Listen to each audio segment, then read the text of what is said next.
नमस्कार दोस्तों, कैसे हैं आप सभी। तो दोस्तों आशा करता हूं आप सभी बहुत अच्छे होंगे और स्वस्थ होंगे और आप अपनी किसी भी चीज की तैयारी कर रहे हो तो उसके लिए जो रीजनिंग के क्वेश्चन है ये बहुत ही मोस्ट इंपोर्टेंट रहने वाले हैं। तो अगर आपने इन क्वेश्चनों को आसानी पूर्वक देख लिया तो मैं गारंटी देकर कह सकता हूं कि आप इस प्रकार के क्वेश्चन बहुत आसानी से सीख जाओगे। क्योंकि दोस्तों मैं एक क्वेश्चन नहीं, आपको अब तक कम से कम 500-600 क्वेश्चन करा चुका हूँ। हर क्लास में आपके 5 या 6 या 10 क्वेश्चन तक मैं लेकर आता हूँ। तो इसी प्रकार से जो आपका प्रैक्टिस सेट है इसमें आपके 8 क्वेश्चन रहने वाले हैं। तो आपको कुछ नहीं करना है, इस क्लास में बने रहना है। और इस क्लास में बने रहने के साथ साथ अगर आपको क्लास अच्छी लगे तो लाइक करके जाना और चैनल फर्स्ट टाइम चैनल को सब्सक्राइब करके जाना। चलेगा दोस्तों, अभी तक आपने लाइक नहीं करा तो जल्दी से लाइक ठोक दो और क्लास अपनी स्टार्ट करते हैं क्वेश्चन नंबर 1 के साथ। क्वेश्चन नंबर 1 कहता है कि दिए गए प्रश्न में प्रश्नवाचक चिन्ह के स्थान पर क्या संख्या होगी। भाई प्रश्नवाचक चिन्ह हमें ये दिखाई दे रहा है, इसके स्थान पर हमें संख्या लानी है। अब इसके स्थान पर संख्या हम कैसे ला पाएंगे हम देख लेते हैं। तो सबसे पहले हमने देखना होगा कि 4 से 10 कैसा बना, 6 से 14 कैसा बना, 8 से 18 कैसा बना और 3 से अगली संख्या कैसा बनेगी। तो भाई हम देखा 4 से 10 बनाने के लिए हमने क्या काम करते हैं, 4 है 4 मल्टीप्लाई 2 की कर लेते हैं। 4 दूनी कितने हो जाते हैं भाई आपके 8 हो जाते हैं और 8 में प्लस के 2 करा तो कितना हो गया भाई 10 हो गया। चलो ये तो छोटी सी बात है कि हम एक संख्या तो बना ही देते हैं। चाहे तो हम 10 को कैसा बना सकते हैं भाई, 4 या 12, 12 माइनस के 2 करेंगे 10 आ जाएगा। ठीक है, तो ये लॉजिक हमारा यहाँ भी लगना चाहिए जो लॉजिक हमने यहाँ पर लगाया। इस लॉजिक को देख लेते हैं। हमने करा 6 है, 6 मल्टीप्लाई कितने करी 2 की करी तो 6 दूनी कितने होगा भाई आपके 12, 12 में 2 जोड़ा तो कितना हो गया आपका 14। तो इसका मतलब ये वाला जो हमने लॉजिक लगाया है वो लॉजिक हमारा यहां भी लग गया। तो इसका मतलब लॉजिक यहां भी लग सकता है। वो कैसा लगेगा देखिएगा भाई 8 है, 8 मल्टीप्लाई 2 करेंगे तो 8 दूनी कितने होंगे 16, 16 प्लस के 2 करेंगे तो कितना हो गया भाई आपका 18 हो गया है। उसी प्रकार से आप इस लॉजिक को यहां लगा देते हैं। हमने देखा 3 है, 3 मल्टीप्लाई 2 करेंगे 3 दूनी कितना हो गया 6, 6 प्लस के 2 करेंगे तो कितना हो जाएगा भैया 8 और 8 ही आपका राइट आंसर। कहां पर, यहां पर 8 कहां पर आ जाएगा भाई आपका यहां पर और ऑप्शन नंबर सी आपका राइट हो जाएगा। चलिए दोस्तों, इतना सिंपल ये क्वेश्चन था, बहुत ही सिंपल था। क्वेश्चन नंबर 1 हो गया है। क्वेश्चन नंबर 2 देखते हैं। क्वेश्चन नंबर 2 कहता क्या है। क्वेश्चन नंबर 2 आपका पासे का है और ये पासे का क्वेश्चन बहुत अच्छा होता है अगर आपने अच्छे तरीके से सीख लिया तो। क्वेश्चन 2 कहता है यदि किसी घनाकार ब्लॉक मतलब घनाकार ब्लॉक के 2 विपरीत फलकों पर अंकित बिंदुओं की संख्या का योग 7 है।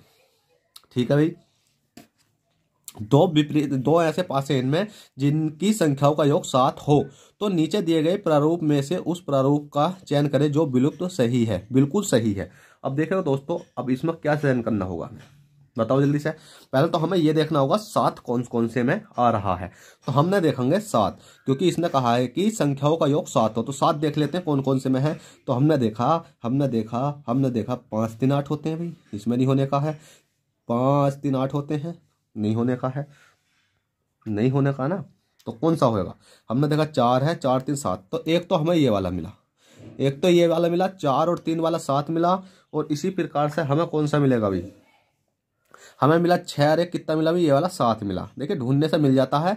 और इसी प्रकार से आप देखोगे 5 और 2 कितना मिला भाई 7 मिला। ठीक है 7 मिला। इसमें देखिएगा हो रहा नहीं हो रहा, तो इसका मतलब कौन सा होगा भाई, यही वाला आपका right answer option number A. क्योंकि इसमें हमें 7 नहीं मिल लिया। तो आपसे पूछा गया है यदि किसी घनाकार ब्लॉक के 2 विपरीत फलकों पर अंकित बिंदुओं की संख्या का योग 7 है, जो अंकित बिंदुओं का योग है वो 7 है, तो नीचे दिए गए प्रारूप में से जो नीचे दिए गए 4 पासे हैं इनमें से उस प्रारूप का चयन करें जो बिल्कुल सही है। बिल्कुल सही का मतलब है जो 7 नहीं बना रहा। तो ये वाला पासा ऐसा है जो 7 नहीं बना रहा। तो ऑप्शन नंबर ए राइट हो जाएगा। चलिएगा दोस्तों, क्वेश्चन 3 देख लेते हैं। क्वेश्चन 3 क्या कहता है। अभी इसी पासे में आपको एक चीज और समझाना चाहूंगा। अगर आपसे पूछ लेता कि 4 प्रारूप दिए गए हैं और इसमें बताइएगा 6 के विपरीत क्या होगा, ये वाला 6 है, अब इसके विपरीत क्या होगा, या आपका 3 के विपरीत क्या होगा। तो जब भी आपको 3 के विपरीत 6 के विपरीत पूछता है और 4-5 पासे दे देता है तो बस आपको ये देखना, जैसे 3 ये है तो 3 के विपरीत पूछा तो आप ये देखो 3 कहां कहां पर है। मतलब 3 की विपरीत सतह कौन कौन सी है भाई,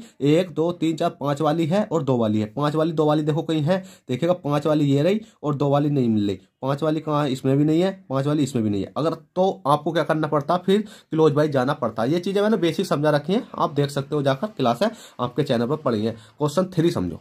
क्वेश्चन 3 कहता है दिए गए प्रश्न में प्रश्नवाचक चिन्ह के स्थान पर क्या संख्या होगी। प्रश्नवाचक चिन्ह भी आपको ये दिखाई दे रहा है, इसके स्थान पर हमें संख्या लानी है। अब इसके स्थान पर संख्या लाने के लिए आपको यह देखना होगा DCBA तो है कि इससे ये कितना प्लस हो रहा है या कितना माइनस हो रहा है। मतलब ये वाली संख्या यहां तक जाने में कितना प्लस है और यहां तक जाने में कितना माइनस होगी। तो बस कुछ नहीं करना भाई। इसमें देखा आपने क्या देखा कि हमने डी से देखा तो डी से W तक गए, डी से डब्ल्यू तक गए और सी से क्या गए भाई एक्स तक गए और बी से क्या गए भाई हम वाई तक गए और ए से क्या गए हम जेड तक गए। हमने देखा इसमें कितना कितना प्लस हो रहा है, पर हमारे माइंड में एक चीज है यार, ए का उल्टा तो जेड होता है। हमारा ए की मतलब एक पॉइंट हमारा क्वेश्चन का आंसर बदल सकता है। हमने देखा ए का पॉइंट तो जेड होता है उल्टा होता, तो हमने देखा बी का भी वाई होता है, सी का एक्स होता है, डी का डब्ल्यू होता। तो कहने का मतलब ये है ये सब तो है क्या है भाई एक दूसरे के विपरीत है। पहला वाला इसके विपरीत, दूसरा वाला इसके विपरीत, तीसरा वाला इसके विपरीत, मतलब जो सीरीज मैंने बनाई है ये सब विपरीत है। तो इसको लिख देंगे हम विपरीत। क्या लिख देंगे भाई हम इसको विपरीत लिख देंगे। उसी प्रकार से क्या है भाई आपका आई है, आई के बाद जे है, जे के बाद के है, के बाद क्या एल है। अब इनके विपरीत करना आपको। तो आई के विपरीत क्या हो जाता है आपको जल्दी बताओ, आई के विपरीत क्या हो जाता है आर, आई रे। इसका मतलब जो ट्रिक होती है आई रे। जे का विपरीत क्या हो जाता है भाई आप याद कर सकते हो जीवन, क्योर तो क्यों आएगा। के का भी क्या हो जाता है कपिल पाल, ठीक है पी हो गया। एल का विपरीत क्या हो जाता है लब, लब का मतलब ओ, एल ओ हमारा डायरेक्ट आ रहा है एल ओ। तो इसका विपरीत आपका हो चुका है R Q P O. R R R कहीं है भाई ऑप्शन में भी नहीं है। आई का विपरीत आर सही भी है, क्यू पी ओ, तो इसका मतलब ये वाला R Q P O, option number C मान लो। ठीक है चलिए क्वेश्चन नंबर 3 हो गया। क्वेश्चन 4 देखते हैं क्वेश्चन 4 क्या कहता है। तो देखिएगा दोस्तों क्वेश्चन नंबर 4 है और क्वेश्चन नंबर 4 बहुत अच्छा क्वेश्चन है। क्वेश्चन नंबर 4 कहता है दिए गए प्रश्न में प्रश्नवाचक चिन्ह के स्थान पर क्या संख्या होगी। प्रश्नवाचक चिन्ह ये दिखाई दे रहा है, इसके स्थान पर संख्या लानी है। इसके स्थान पर संख्या लाने के लिए आपको ये देखना होगा 9 8 7 से मतलब हमने क्या करा कि जिससे 65 बन गया, 6 5 4 से क्या करा कि 26 बन गया और यहाँ क्या रखेंगे कि इनका मतलब 39 बन जाएगा। जल्दी समझाओ कैसा बनेगा। तो भाई हमने कुछ नहीं करा इस क्वेश्चन में, हमने 9 को करा, 9 मल्टीप्लाई कितना करा 8 करा। 8 नाम कितने होते हैं भाई आपके 72 होते हैं। 72 जैसी हुआ तो आपने माइनस के कितना कर दिया 7 कर दिया, तो आपको कितना आएगा भाई 65 आएगा। ठीक है भाई 7 कर दिया 65 आएगा। इसी प्रकार से आप 6 आएगा, 6 मल्टीप्लाई 5 करा, इन दोनों की बराबर में कितना हो गया भाई आपका 6 मल्टीप्लाई 6 पंजी कितना होगा आपका 30 और 30 माइनस के क्या करेंगे भाई 7 माइनस करेंगे। नहीं भाई यहाँ ये वाला 7 लग रहा तो माइनस करा, यहाँ 4 लग रहा तो हम 4 ही माइनस करेंगे। तो जैसे ही 4 माइनस करा तो कितना हो गया आपका 26 हो गया। अब इसी प्रकार से इसको सोल्व कर लेंगे, पर हमें ये नहीं पता यहाँ क्या संख्या है। तो भाई कोई दिक्कत नहीं है, संख्या की नहीं पता आपको तो बिल्कुल बेझिझक होकर जैसी संख्या लिख रही है ऐसी लिख दो। कैसे लिखोगे, यहाँ कोई संख्या नहीं है, आपको एक्स मानना है। एक्स मल्टीप्लाई कितना करना अभी 6 करना है, बराबर में यहाँ बराबर में आपको क्या करना अभी कितना आता 6 पंजे 30 आता है। जैसे यहाँ आप देखोगे 6 पंजे 30, तो इसी प्रकार से कितना आ जाएगा है 6x आ जाएगा। कितना आ जाएगा भाई 6x आ जाएगा। और माइनस के क्या करना अभी आपको ये वाला 3 करना। जैसा आप यहाँ 4 करा था यहाँ 7 करा था, यहाँ करेंगे आपके 3 और बराबर में कितना आएगा आपका 39 आएगा। बस कुछ नहीं करना है। इसको इक्वेशन को सोल्व करने के लिए आपको 6x ऐसे रखे रहने देना है, बराबर लगाना कितना 39 और ये वाला जो माइनस का है इधर जाकर काय का हो जाएगा प्लस का हो जाएगा। तो प्लस का कितना हो जाएगा आपका 3। अब 6x बराबर कितना हो गया 39 40 41 42 कितना हो गया भाई आपका 42 हो गया। x बराबर निकालने के लिए आपको कुछ नहीं करना है, 42/6 कर देंगे। 6 से काटेंगे कितनी बार जाएगा 6 7 42, 6 7 42, तो x का मान निकल कर आएगा आपका कितना 7। तो आप क्वेश्चन मार्क की जगह आप 7 रख कर देख सकते हो, तो आपका राइट आंसर आएगा ऑप्शन नंबर सी। 7 रख कर देखोगे तो भी आपका राइट आंसर आ जाएगा। क्वेश्चन नंबर 5 हो गया, मतलब 4 हो गया। क्वेश्चन 5 देखो जल्दी से। क्वेश्चन नंबर 5 है यदि ए भाग को दर्शाता है, बी प्लस को दर्शाता है, सी माइनस को दर्शाता है और ए गुणा को दर्शाता है, तो इस वाली इक्वेशन को सोल्व करो। तो भाई कुछ नहीं करना है, इस इक्वेशन को सोल्व करने के लिए बहुत आसान है।